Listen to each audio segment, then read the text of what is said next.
Fala aí, meu amigo ligado no Toque Passa, chegando aqui nessa segunda-feira, num clima diferente, fazendo aqui direto do hotel. E você deve ter percebido, eu estou resfriadíssimo, temperatura de 6 graus ali. Foi complicada no jogo de ontem, além do jogo, que foi muito ruim, mas eu tinha que vir aqui, compromisso estava firmado já, de vir falar um pouquinho. Graças a Deus, contei com a ajuda aí do meu queridíssimo amigo Ivo Stank, que vai falar bastante, porque foi uma semana legal, né? Foi um domingo bem legal, com jogos bem interessantes. Aliás, ensanduichados por duas porcarias, né? O que abriu o final de semana, domingo, com o jogo entre Patriots e Colts, e o que fechou entre Jets e Raiders. Assisti os dois, talvez seja esse o problema? Não, mas eu assisti bastante dos outros jogos também. Vamos falar um pouquinho aqui dessas partidas, rompendo totalmente o protocolo, tá? Hoje não vai ter um monte de coisa. Só peço que você deixe aquele like, se inscreva no canal, compartilhe o que passa. Se puder ajudar, fazer parte lá do clube de membros, que colabora bastante com a gente. E, claro, conhecer os nossos parceiros, né? A Fanatic Sport Nation e também a BetMais, que você que gosta de apostas esportivas, vai lá na BetMais, tudo aqui embaixo. Tem link, tem cupom de desconto, tem link para você abrir a conta, tudo certinho, tô aqui passa. E vamos nessa então, vai? Roda a vinheta. Bom, eu fiz questão de vir aqui. Eu tinha pensado em falar do segundo horário, né? Mas aí eu pensei assim, não, eu acho que o pessoal quer saber um pouquinho do que eu senti. Tô com a camisa dos Patriots aqui, até porque eu não trouxe muitas roupas, né? Eu trouxe as roupas da ESPN e trouxe a camisa dos Patriots, achando que eu ia embora feliz. Geralmente a gente leva a credencial dos jogos como um troféu, né? Esse aqui pra mim é um troféu de sobrevivência por uma porcaria de jogo, né? O jogo foi muito ruim, o placar deixa bem claro esses 10-6, ruim demais, demais mesmo. E o New England Patriots parece um time muito quebrado, né? Eu não sei qual vai ser o futuro, se o Bill Belichick vai ser demitido ou não. Na entrevista coletiva ele foi muito sucinto. Yeah, we'll worry about next week. Next week, game this potentially half an hour ago. Falou daquele jeito. A gente não sabe o que vai acontecer. É difícil prever o futuro dos Patriots porque é um time completamente bagunçado. Bagunçado. Eu tenho minhas dúvidas com relação à demissão ainda do Bill Belichick. Pelo seguinte, os Patriots levaram 10 pontos da equipe dos Colts. Uma equipe que tinha feito 38, 27, 27 pontos, não tinha marcado menos de 20 pontos em nenhum jogo da temporada. Então, os Patriots conseguiram ter condições. O problema foi ali, o ataque ineficiente, né? Mais uma vez. Eu entendo que a função do treinador é dar chances do seu time vencer o jogo. Se vai vencer ou não, é uma questão do adversário, que o adversário te entrega, e o que os seus jogadores também te entregam. E aí cai bastante a conta nesse ataque dos New England Patriots. E tem vários problemas, e não é só o Mac Jones. Bater no Mac Jones é muito fácil e merecido. Mas não é só ele, né? A linha ofensiva é uma peneira. O cara foi sacado 5 vezes no primeiro tempo. É patético, é ridículo. Então, isso aí vai minando a pessoa. A gente está falando, e muitas críticas são feitas com razões do Mac Jones, mas ele é um cara que fez um ótimo primeiro ano, né? O cara foi ali um dos melhores jogadores ofensivos, né, no seu ano de calouro. Então é até difícil a gente falar assim, pô, mas o Belichick não acerta uma escolha de draft.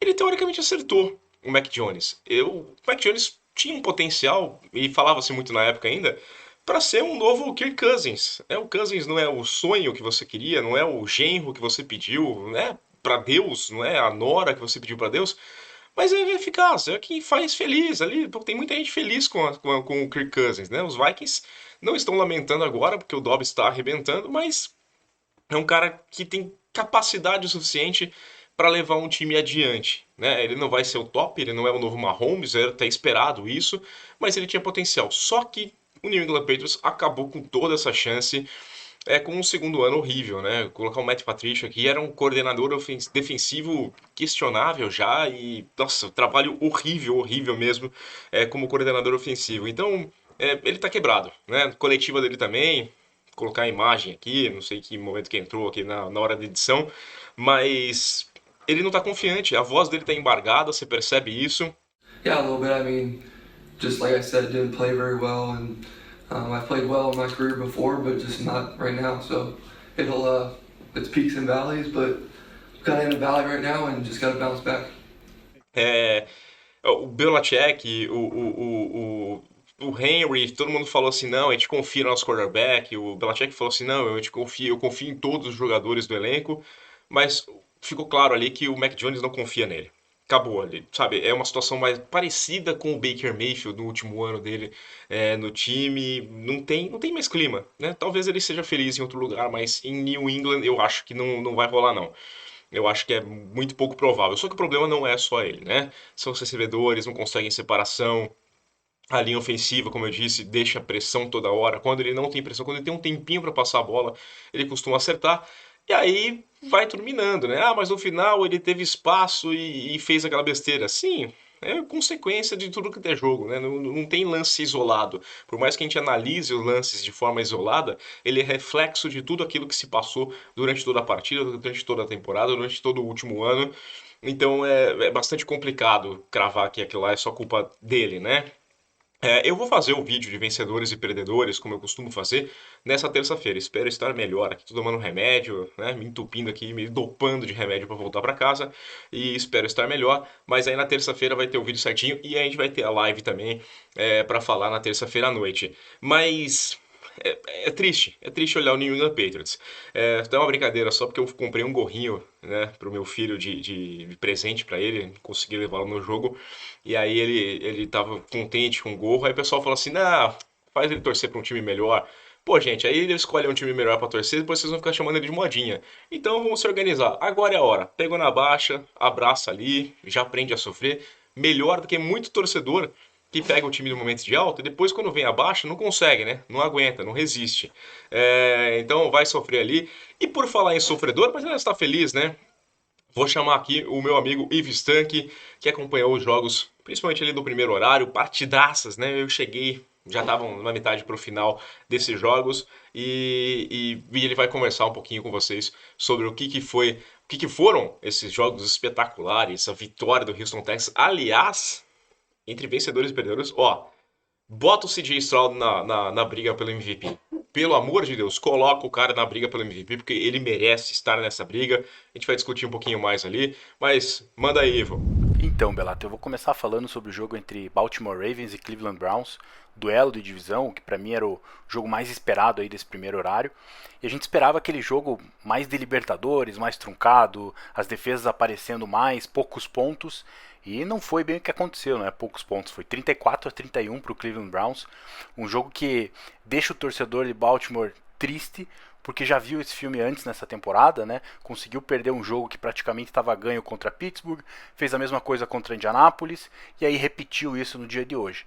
Né? O time estava liderando por 14 pontos no último período e conseguiu perder para um Browns que começou muito mal e o Cleveland Browns não conseguiu liderar o jogo durante os 60 minutos. Né? O jogo começou 0-0, com 40 segundos teve a pick six do Deshaun Watson no primeiro passe dele no jogo. E a partir daí o Ravens liderou o jogo todo. Né? Cleveland foi passar na frente quando o relógio estourou. Então Cleveland não liderou o jogo em nenhum momento e mesmo assim venceu a partida. Né? Então, destaque para mim, o Deshaun Watson começou muito mal. No primeiro tempo ele acertou 6 de 20 passes, uma interceptação que foi essa pick six no primeiro passe do jogo. E aí no segundo tempo ele virou a chave e foi perfeito. Ele não errou nenhum passe, teve um passe para touchdown, conseguiu correr bastante, né, resolveu algumas jogadas com as pernas. E o time ali conseguiu voltar num jogo maluco. Né? Teve chute bloqueado do Justin Tucker, teve muffed punt, né, do time do Browns. Então um jogo de muitos pontos que embola essa divisão. Né? Agora Ravens ainda lidera a divisão, mas Browns chega mais perto, o Pittsburgh também ganhou, o Bengals fica um pouco para baixo.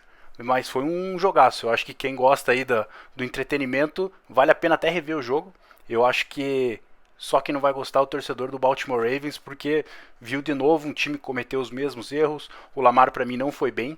Né? A gente até elogiou ele no nosso vídeo no meio da semana, né? Colocou como um provável MVP do meio da temporada. Talvez a gente tenha zicado ele, né? Mas para mim aí muito mérito da defesa dos Browns, né? Conseguiu uma pick six ali no final, um passe desviado que o Nilson conseguiu retornar para touchdown e que colocou o Browns de novo no jogo, né? Aí na última posse o Deshaun Watson conseguiu marchar para o field goal da vitória do Dustin Hopkins e o Browns agora, né, consegue ficar cada vez mais candidato aos playoffs e briga pela liderança da divisão. Né? O Ravens tem que acordar porque o Browns está chegando, o Pittsburgh está chegando e essa AFC Norte aí vai ficar bem mais disputada. Belato, outro jogo que eu gostaria de destacar foi entre San Francisco 49ers e Jacksonville Jaguars. O jogo aconteceu na casa dos Jaguars, mas parecia que o jogo era em Santa Clara, na casa dos Niners, porque foi uma surra. 34-3, Jacksonville não conseguiu jogar. O Trevor Lawrence aí vai sonhar com o Nick Bosa e com o Chase Young, foi extremamente pressionado, né? Teve aí pressão em mais de 60% dos dropbacks. E aí fica a dúvida se foi a adição do Chase Young que fez a defesa jogar melhor, ou se foi o Steve Wilkes ficar na sideline, né? Ele que assistiu o jogo das cabines, foi o primeiro jogo dessa temporada que ele ficou na sideline e deu uma bela diferença. Talvez sejam as duas coisas, ou talvez seja outra coisa, ou talvez não tenha nada a ver. Mas a verdade é que a defesa amassou os Jaguars, e os Jaguars não conseguiram fazer praticamente nada, né? O jogo corrido não encaixou, o Calvin Ridley recebeu o primeiro passe dele só no terceiro quarto. Teve um momento que os Jaguars estavam ensaiando uma possível reação e aí teve um fumble do Christian Kirk já na red zone, e foi uma jogada peculiar porque foi um fumble besta, né? Ele tenta conseguir mais jardas e solta a bola. A defesa de São Francisco recupera e o time inteiro dos Jaguars para e fica olhando, né? Triste. Enquanto o jogador dos Niners recupera a bola e vai para a endzone para o touchdown, só o Trevor Lawrence correndo, coitado, atrás do jogador. Só que aí a jogada para por falta porque a sideline inteira de São Francisco invadiu o campo para comemorar o fumble enquanto a jogada estava acontecendo. Então o touchdown não valeu, mas o fumble ficou, né? Para mim isso foi um pouco do retrato do que foi o jogo. O time dos Jaguars totalmente fora de sintonia, né? Acabou desistindo dessa jogada, como acabou não tendo a chance do jogo, né? Acabou desistindo durante o jogo, deu para ver que não ia dar. Se os Jaguars tivessem aí mais 100 drives com o Lawrence contra essa defesa titular dos Niners, acho que não ia marcar nenhum touchdown, porque realmente a pressão foi muito forte e eles não tinham respostas para isso, né? Do lado dos Niners, fica aí a parte positiva da volta do Trent Williams e do Deebo Samuel, né? Os dois melhoraram bastante o jogo corrido. O Deebo teve um touchdown terrestre e acabou a sequência do McCaffrey, né? 17 jogos seguidos com touchdown, ele não conseguiu um touchdown nesse jogo, justamente no jogo que foi teoricamente mais fácil. E ele até ficou no final ali, o Niners estava com todos os reservas e só o McCaffrey no campo para tentar o touchdown. Ele recebeu o último passe numa quarta descida, quarta pro gol, mas deixaram ele para fora da endzone e acabou o jogo, ele não conseguiu o touchdown dele. Isso aí para mim, né, esse jogo deixa o Niners muito mais forte, né? É muito parecido com aquele Niners que a gente viu no começo da temporada e que não tinha se encontrado nesses últimos 3 jogos. E os Jaguars para mim mostra que é um time que pode ganhar divisão, né? Agora os Texans estão chegando, mas mesmo que ganhe divisão não deve chegar muito longe nos playoffs, porque contra times maiores e jogos, né, mais cascudos, né, times mais fortes, não teve a menor chance, né? Esse jogo contra os Niners me deixou bem preocupado pelo lado dos Jaguars. E o torcedor de São Francisco aí pode se empolgar, porque o Niners voltou. O terceiro e último jogo que eu gostaria de destacar, Belata, foi entre Houston Texans e Cincinnati Bengals. Quem foi ao Paycor Stadium hoje, nessa tarde de domingo, assistir Joe Burrow, acabou assistindo CJ Stroud. O nosso calor ofensivo do ano passou mais uma vez para mais de 300 jardas, conduziu o field goal da vitória nos segundos finais e conseguiu derrubar aí um Cincinnati Bengals que no começo da temporada ninguém apontaria que o Houston Texans venceria esse jogo ou que fosse estar brigando pelos playoffs nessa altura da temporada. Agora Houston está 5-4, assim como o Cincinnati, que se complica dentro da divisão, porque tem Pittsburgh, Cleveland e Baltimore bem à frente. E o Texans vem ganhando chão aí com relação aos Jaguars, que perderam para os Niners. Então os Jaguars estão um pouquinho preocupados aí olhando no retrovisor, porque tem mais um jogo ainda contra os Texans e os Jaguars são um pouquinho fregueses, né, do nosso Houston Texans. Falando um pouquinho da partida, o Bengals começou muito bem, né, parecia que não ia sentir falta do T. Higgins. O Joe Burrow conectou muito bem com o Trent Irwin para o primeiro touchdown do jogo, já no primeiro drive. Só que aí o Bengals não pontuou mais pelo primeiro tempo inteiro. O jogo virou 10-7 no intervalo para Houston. E no segundo tempo o Houston foi aumentando essa diferença e parecia que o Bengals não ia conseguir chegar. O Noah Brown, wide receiver dos Texans, teve o tratamento Travis Kelce. Ninguém marcava ele, toda hora ele estava sozinho. É impressionante, nunca vi uma defesa do Luan Narumo fazer isso. Um cara totalmente sozinho toda hora. Ele foi o principal recebedor dos passes do Stroud. E quando parecia que não ia dar, né, o Burrow foi interceptado 2 drives seguidos, parecia que o jogo tinha acabado. Aí o Stroud foi interceptado, o Mixon fez o touchdown, colocou o Bengals no jogo, a defesa forçou o punt dos Texans, e aí Cincinnati veio marchando para o que parecia ser o touchdown da virada. E aí veio um drop do Tyler Boyd na endzone na terceira descida, na terceira pro gol, que estava na mão dele, ele derrubou ali dentro da endzone e fez com que o Bengals tivesse que chutar o field goal para empatar o jogo, deixando aí alguns segundos para o nosso CJ Stroud conseguir marchar e virar o jogo. Talvez se o Boyd tivesse segurado a bola, o Bengals ia estar 4 pontos na frente, o Texans ia precisar de um touchdown, né? O field goal não ia resolver, talvez fosse outro jogo, mas o talvez não existe, né? A verdade é que o Boyd não segurou a bola, o Bengals não conseguiu virar a partida e o Stroud foi lá muito bem, conseguiu marchar e colocar o Amendola em posição de chutar o field goal para garantir a vitória. O Amendola que chegou essa semana, né? O Fairbairn, que é o kicker titular dos Texans, se machucou na última partida, né? Ele saiu no meio da partida, no último domingo. E durante a semana o Amendola chegou e a gente estava até conversando, né, Belata, né, um pouquinho antes desse chute do Amendola, que tava tudo alinhado para ele errar, né? O cara chegou e vai fazer a paçocada, esse jogo vai pro overtime. E o chute passou perto. Quando eu vi, até achei que não tinha entrado, mas ele conseguiu finalizar o jogo, botou para dentro do goalpost e o nosso Houston Texans tá chegando. Você acha que tem alguém para ameaçar ainda o Stroud no calor ofensivo do ano ou já pode entregar o prêmio? Boa, Ivo. Obrigado aí, cara. Eu acompanhei um pouco ali, eu achei o CJ Stroud espetacular. Que partidaça. É triste só que foi o Boyd, né, que deu aquela dropada ali. E é complicado, porque, putz, ali podia ter sido a vitória do Cincinnati Bengals. Eu acho que ainda tá na briga, tá muito aberto. Que espetáculo essa vitória do Cleveland Browns. Eu fui pego de surpresa, não esperava mesmo, mas é incrível. Essa defesa, ela é capaz de muitas coisas, né? E ela que realmente muda o jogo. E o São Francisco 49ers dando aquele chute na crise, né? Depois a gente teve a vitória, pô, espetacular, que jogaço entre o Lions e a equipe dos Chargers, uma vitória da equipe dos Lions, dando uma ensinada ali pro Brandon Staley, né, sobre as decisões de quarta descida. Não gosto de todas elas, né, mas eu não vou ser engenheiro de obra pronta e falar que o Dan Campbell acertou ou errou. Deu certo, venceu, tá, vai lá, né? Mas é saber ali a hora e chamar a chamada correta também influencia bastante. E, pô, acho que o jogo dos Jets, esse eu assisti quase inteiro. É incrível, eu acordei, não conseguia dormir, e eu assisti esse jogo sem conseguir dormir. Talvez seja a minha maldição, né? Era o dia de assistir jogo ruim. Eu não dormi no jogo dos Patriots e eu não dormi no jogo dos Jets. E o Zach Wilson, o pessoal fica bravo depois, não precisa falar do Zach Wilson é ruim. Mas eu me impressiono, porque ele recebe um salário bem interessante, né? E faz isso. A equipe dos Raiders vence mais um jogo, tá comemorando ali sem o Josh McDaniels. Mas eu não vou dizer que é um time que vai sonhar com playoff, não. Pode até pintar uma coisinha, mas se for pra playoff, vai ser pra participar, sabe? Estive aqui, ganhei uma camiseta, eu participei, estive nos playoffs, lembrei de você. Não vai ser um time que vai brigar por nada, não. Tem muitos buracos. É incrível porque eu vi um tweet que, mais ou menos o que eu falei na sexta-feira, o ataque dos Raiders encontra uma defesa tão forte na defesa dos Jets que o ataque dos Raiders fica parecendo o ataque dos Jets, né? E o ataque dos Jets é tão ruim que fez a defesa dos Raiders parecer a defesa dos Jets. O jogo parecia bastante equilibrado por isso, né? Pela ruindade de um lado e pela qualidade do outro. O desnível que existe dentro da equipe dos Jets hoje é cada vez mais gritante. Tem a notícia lá, né, do Aaron Rodgers falando que pretende voltar a jogar no mês de dezembro. Vamos ver se os Jets estiverem na briga ainda, porque agora volta a ter campanha negativa.